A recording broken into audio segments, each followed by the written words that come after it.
to Sadik. Sadik's through ball to Samrat. Samrat shatters the German defensive line. He shoots, and it's a goal!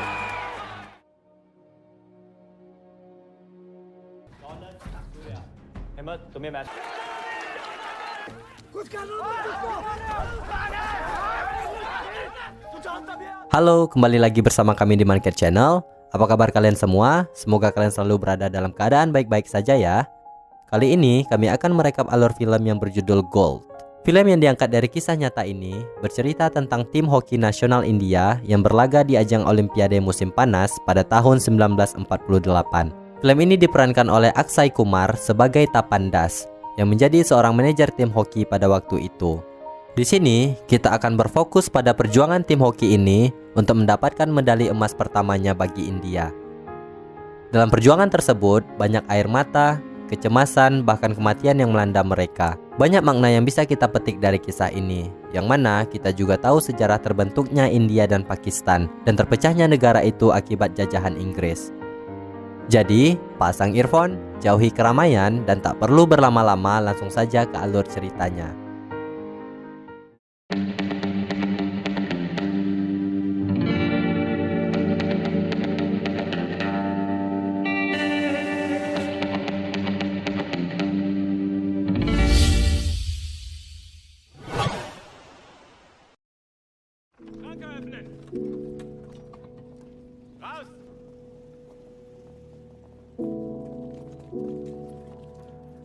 Jerman tahun 1936, di mana tampak tim hoki India baru sampai di kota Berlin, Jerman.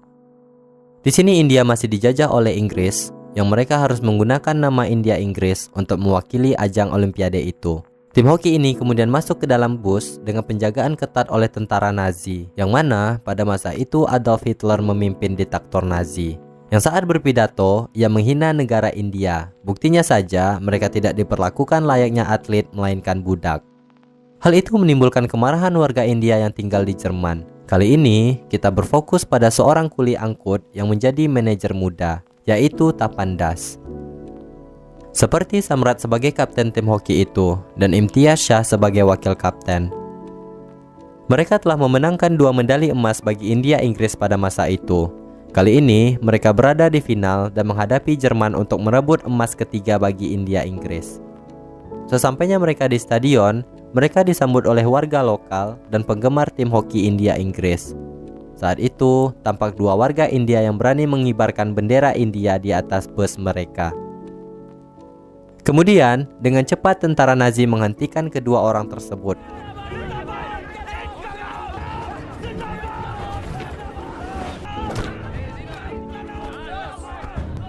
Wow, bersyukurnya kita hidup di zaman sekarang ya. Pada saat pertandingan mau dimulai, banyak penonton yang ikut hadir dalam laga tersebut. Bahkan, pemimpin diktator Nazi yang bernama Adolf Hitler, ia sempatkan untuk menonton dan memboikot negaranya menang dalam laga itu. Pertandingan pun dimulai. Di sini, Samrat berhasil mencetak gol dengan cepat. Passes to Ashley and plays in Harvender. Harvender shoots, but fantastic. Kemudian ia dicurangi oleh lawan dan akhirnya membuat Samrat terjatuh. British India's most lethal player. Bahkan wasit tak menghiraukan kejadian itu. Setelah itu, banyak kejadian curang yang dilakukan oleh Jerman. Hal tersebut membuat tim Jerman mencetak gol dan berhasil mengimbangi tim India pada babak pertama. Laga tersebut disaksikan dan disiarkan langsung kepada warga India melalui radio. Saat di ruang ganti, mereka marah karena wasit mencurangi mereka. Di sana Tapan berbicara dan ia langsung mengeluarkan bendera India.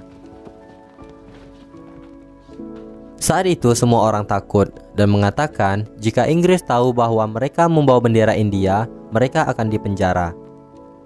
Kemudian Tapan mengatakan, "Apakah kita sudah bebas?" Semua orang terdiam dan kemudian Samrat mendekati Tapan. Seketika itu, Samrat memberi hormat dan diikuti pemain lainnya kepada bendera India. Pada saat babak kedua dimulai, tim India berhasil menguasai permainan. Samrat sebagai pemain kunci India Inggris berhasil mencetak gol keduanya. Hal itu diketahui oleh pelatih Jerman, lalu ia memerintahkan pemainnya untuk mencelakai Samrat.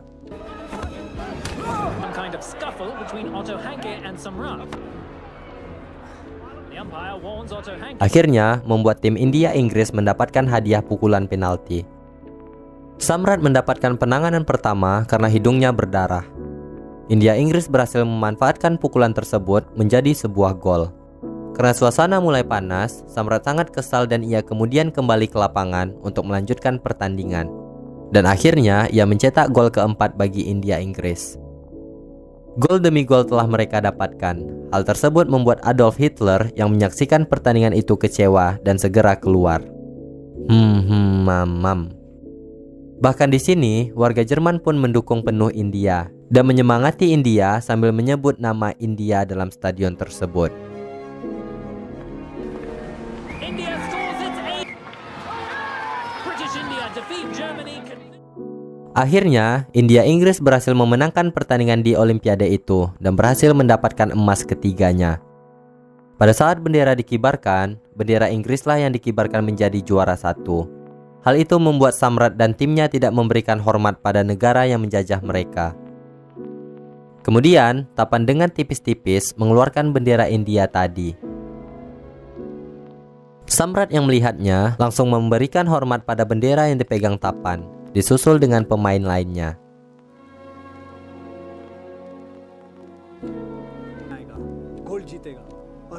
Di sini kita tahu bahwa mereka adalah pemain hebat, namun mereka bermain bukan untuk negaranya, melainkan penjajah yang menjajah negaranya, yaitu Inggris. Kita berpindah ke tahun 1938. Kita melihat tampak dua remaja yang sangat hobi dengan permainan hoki tersebut. Dua remaja itu berasal dari kasta yang berbeda. Himmat adalah anak yang lahir dari kasta terendah di India dan ia tumbuh dan berkembang di kota konflik India. Ia sangat mencintai permainan hoki, bahkan ia mengidolakan Samrat, yaitu kapten hoki timnas India Inggris. Di sisi lain, kita melihat Raghubir juga sangat mencintai permainan hoki tersebut. Mereka berdua adalah bibit unggul pemain hebat India masa depan. Bagaimana kelanjutannya? Yuk terus saksikan. Pada September 1939, Jerman berhasil menginvasi negara Polandia. Hal itu memicu Perang Dunia Kedua. Dan pada bulan yang sama, India mengeluarkan undang-undang untuk menolak Inggris yang menjadikan negara India sebagai negara sepemakmurannya. India ingin merdeka dan bebas secara penuh dari Inggris. Di sini kita melihat seorang Tapan Das yang mana ia sangat kehilangan pekerjaannya sebagai manajer tim hoki. Akibat Perang Dunia Kedua, Olimpiade kembali dibatalkan. Hal itu membuat Tapan Das sangat frustasi dan ia memilih jalan menjadi seorang pemabuk. Di sisi lain, kita melihat perkembangan dua remaja tadi, yaitu Himmat dan Raghubir di masing-masing kehidupan mereka. Bahkan mereka berdua menjadi pemain terbaik di daerahnya masing-masing. Di sini kita melihat kontras perbedaan kehidupan Himmat dan Raghubir. Pada tahun 1944, Olimpiade kembali dibatalkan akibat perang masih berlangsung. Tapan Das banyak menghabiskan waktu dengan minum-minum dan berjudi. Dan pada tahun yang sama, Amerika berhasil memenangkan peperangan setelah menjatuhkan bom atom di Jepang. Hal itu membuat Perang Dunia akan segera berakhir. IHF, yaitu Badan Permainan Hoki India Inggris, menyelidiki dugaan penyalahgunaan dana terhadap Tapan Das, dan akhirnya ia dipecat oleh ketua komite pada saat itu. Tapan Das pun banyak menghabiskan uangnya untuk mabuk-mabukan dan berjudi. Bahkan ia sempat menjual perhiasan istrinya untuk hal tercela itu. Ia juga dihajar oleh orang-orang akibat ia tidak mau membayar kekalahannya dalam membayar judi.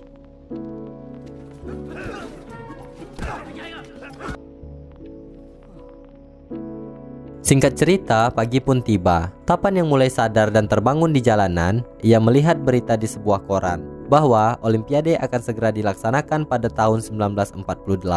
Tapan kemudian bergegas pulang dan segera menelpon ketua komite itu untuk memastikan perihal Olimpiade nanti. Di sini, ketua komite langsung mematikan telepon Tapan. Saat bersamaan, istri Tapan mengomel-ngomel karena Tapan yang mabuk-mabukan dan banyak menghabiskan uang istrinya. Seketika itu, Tapan tampaknya mulai sadar dan ia harus bangkit untuk membayar atas perbudakan Inggris selama 200 tahun. Ia langsung bergegas menemui Pak Wadia yang menjabat sebagai ketua komite itu. Di sana, ia tiba-tiba diusir oleh Pak Mehta selaku sekretaris federasi. Namun Pak Wadia memperbolehkan Tapan untuk berbicara mengenai tujuannya. Tapan menjelaskan bahwa India akan merdeka dan 2 tahun lagi Olimpiade akan segera dimulai. Tapan berkeyakinan akan membuat India bangga dalam permainan hoki. Sebab selama ini dunia hanya tahu bahwa Inggris yang hebat dalam permainan hoki tersebut. Sudah 10 tahun India tidak mengikuti Olimpiade hoki akibat perang. Pak Wadia setuju dengan perkataan Tapan, namun ia tidak suka dengan pribadi Tapan yang mabuk-mabukan dan pembohong. Tapan membenarkan fakta terhadap dirinya, namun satu fakta yang perlu Pak Wadia ketahui adalah bahwa ia sangat mencintai permainan hoki dan ia akan berjanji membawakan emas bagi India. Dengan berpikir sejenak sambil mengisap cerutu sebat, Pak Wadia akhirnya menyetujui dan memberikan tanggung jawab kepada Tapan Das. Kemudian Tapan mulai bergegas mencari pemain. Satu orang yang ada di pikiran Tapan Das yaitu Samrat. Ia menemui Samrat di kotanya. Di sana, Tapan mengajak Samrat untuk kembali menjadi kapten di timnya. Namun Samrat menolak karena ia sudah pensiun bermain dan sekarang ia melatih anak-anak bermain hoki. Dan saat itu, Samrat menyarankan satu nama yaitu Imtiaz Shah yang menjadi kaptennya. Lalu Tapan menemui Imtiaz. Imtiaz pernah sempat bergabung dengan tentara, namun karena perang sudah berakhir, ia memutuskan untuk pensiun dari tentara. Tapan menawarkan Imtiaz untuk menjadi kapten di tim hokinya. Awalnya Imtiaz menolak, namun Tapan memastikan kali ini mereka bermain bukan untuk Inggris, melainkan untuk India. Akhirnya Imtiaz bergabung ke dalam tim hoki nasional India. Di kota lain, tampak Himmat sedang mengunjungi kekasihnya di rumah. Saat itu, ia didatangi oleh 3 orang polisi dan segera menangkapnya. Saat di kantor, polisi yang masih dijajah oleh Inggris ini menawarkan Himmat untuk bergabung ke dalam tim hoki kepolisian India Inggris. Punjab police team.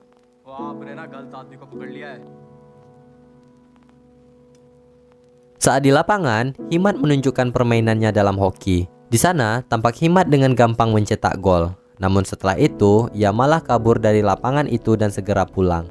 Himmat pun ditangkap dan dipenjara. Saat itu, ayahnya datang dan meyakini Himmat untuk bergabung dengan kepolisian. Himmat pun menjadi bingung, kenapa ayahnya malah mendukungnya masuk kepolisian. Padahal ayahnya sering mendapatkan perlakuan kasar dari kepolisian. Namun, jika Himmat masuk kepolisian, Himmat mampu untuk mengakhiri penindasan yang dilakukan oleh polisi selama ini.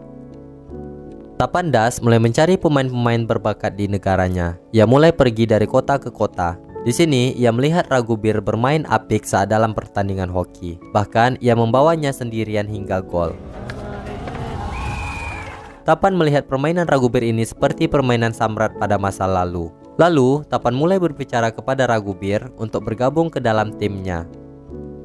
Ternyata, Raghuber dengan senang hati ikut seleksi dalam tim hoki nasional, dan ia mengantarkan Tapan ke stasiun menggunakan mobilnya. Saat di perjalanan, ternyata Raghuber memiliki sifat yang dermawan. Ia tampak memberikan semua pakaiannya kepada pengemis di tepi jalan. Hal itu membuat Tapan terpesona melihatnya. Terpesona. Di sisi lain, tampak Himmat sudah berpakaian polisi India. Di sana, ia berjumpa dengan pacarnya. Himmat mengatakan bahwa saat ini ia sedang mengikuti seleksi tim hoki untuk India. Kemudian, Himmat bergegas menuju lapangan untuk latihan.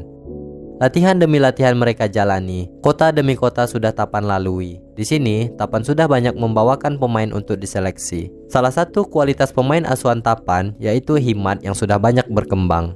Buktinya, saat pertandingan, ia berhasil memenangkan pertandingan itu dengan mudah.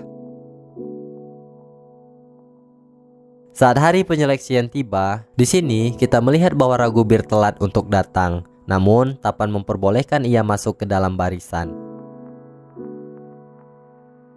Imtiaz mulai menyeleksi pemainnya untuk bermain. Himmat ditunjuk untuk menjadi pemain depan. Hal itu membuat Raghuber iri, dan ia protes karena seharusnya di posisi itu adalah Raghuber sendirian. Permainan pun dimulai. Saat Raghuber meminta bola kepada Himmat, Himmat memberikan bola tersebut. Namun, pada saat Himmat meminta bola kepada Raghuber, Raghuber malah menggoceknya sendiri hingga gol. Setelah permainan selesai, Himmat menghampiri Raghuber dan bertanya kenapa ia selalu egois dalam permainan. Padahal di sini kekompakan dan kerjasama dibutuhkan. Kemudian Raghuber dengan sombongnya merendahkan kasta Himmat, dan ia seolah-olah adalah pangeran dalam permainan. Saat hari penyeleksian telah usai, Tapan kemudian memberikannya kepada ketua komite federasi. Di sana, ketua memanggil pemain yang akan bertanding pada Olimpiade Internasional. Setelah itu, mereka mulai merayakannya sejenak sebelum Olimpiade itu tiba.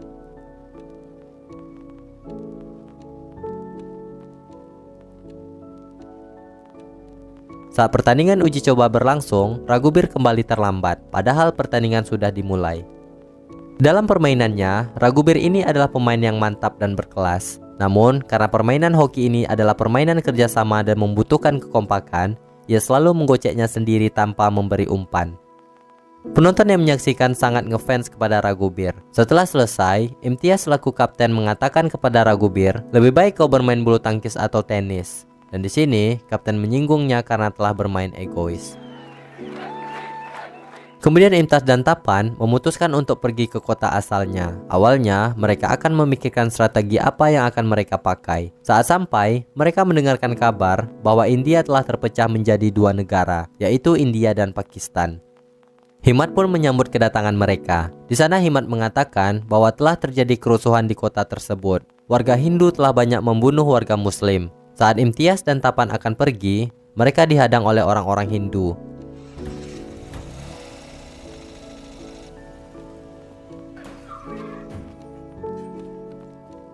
Kemudian Imtiaz ditarik keluar mobil. Imtiaz sendiri adalah seorang Muslim. Di sana, orang-orang Hindu segera membakar Imtiaz. Himat dengan cepat menghentikan mereka dan mengatakan bahwa Imtiaz adalah seorang mantan perwira dan ia adalah kapten di tim hoki India. Mereka tidak memperdulikan hal tersebut, kemudian mereka menarik Imtiaz dan akan membakarnya.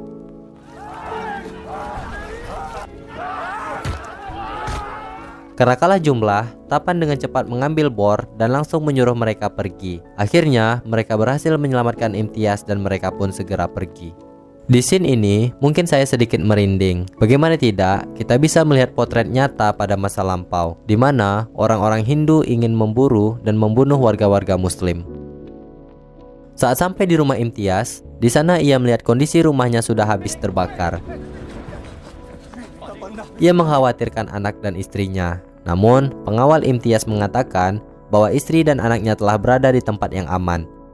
Imtiaz pun melihat kriket yang sudah hangus terbakar. Saat itu, Tapan menyuruhnya untuk pergi dan Tapan akan segera menyusulnya. Namun, Imtiaz tidak akan kembali dan ia lebih memilih negara Pakistan sebagai tujuannya.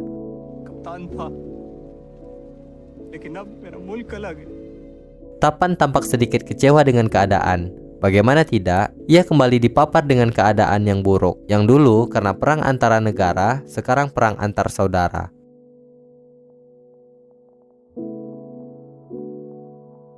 Banyak tim yang telah Tapan kumpulkan pergi dari negara India.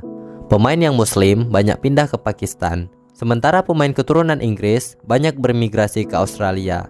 Hal itu membuat Tapan frustasi karena pemainnya banyak yang pergi. Di London, tepatnya di gedung Federasi Hoki Inggris, mereka mendapatkan kabar bahwa tim India telah bubar. Tim Inggris berkesempatan bisa merebut piagam emas pada Olimpiade nanti. Dan mereka pun mulai merayakannya.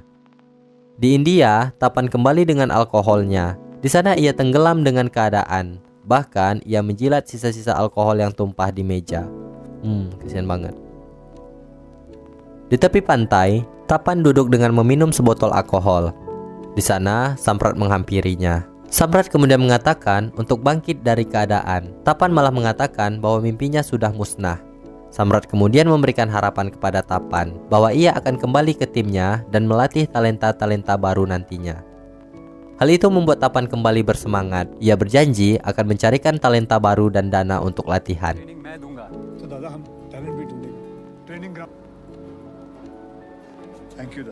Kemudian Tapan datang ke Federasi Hoki India. Ia mendapatkan penolakan karena negaranya pada saat itu sedang dilanda kerusuhan. Tapan merasa putus asa. Ia kemudian mencari orang-orang kaya yang akan membiayai latihan dan menyediakan tempat untuk mereka. Namun, hasilnya masih saja nihil. Saat duduk di sebuah warung, Tapan melihat dua orang biksu meminta donasi untuk biara mereka. Di sana, Tapan mendapatkan ide dengan hal itu. Saat Tapan mendatangi biara suci itu, ia harus meminta izin ke guru mereka agar Tapan bisa mendapatkan tempat untuk latihan selama 3 bulan. Namun, salah satu biksu itu mengatakan bahwa guru mereka tidak pernah berbicara selama 5 tahun untuk bersemedi. Tapan pun memohon izin agar ia mendapatkan tempat latihan untuk tim hokinya. Awalnya, biksu itu tidak merespon. Namun, karena si guru ini adalah penggemar tim hoki nasional pada masa lalu, dan Tapan pun mengatakan bahwa Samrat akan melatih timnya kelak. इतना महान खिलाड़ी सम्राट को कैसा बुलाएगा? सम्राट गुरुजी आपका घर में आके खाना भी खाएगा। सम्राट जी के दर्शन होंगे? क्यों नहीं होंगे? Hal itu membuat si biksu bangun dari puasanya dan berbicara kepada Tapan.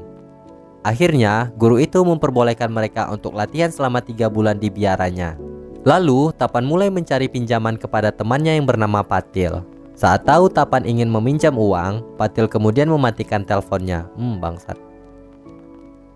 Tak hilang akal, Tapan berpura-pura menelpon Patil saat istrinya datang. Di sana, ia mengatakan bahwa Patil akan membiayai semua program latihannya dan istrinya akan membantunya memasak.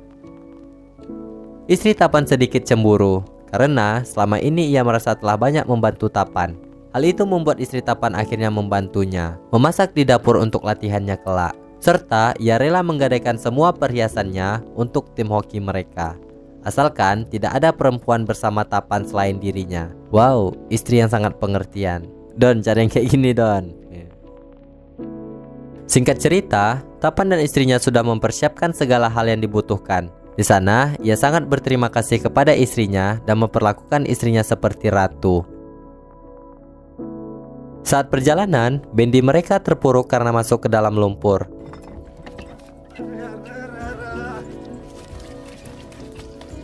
Namun, karena Tapan masih memakai terompah, ia malahan terpeleset seperti anak kecil. Istrinya yang melihat kejadian itu mengatakan bahwa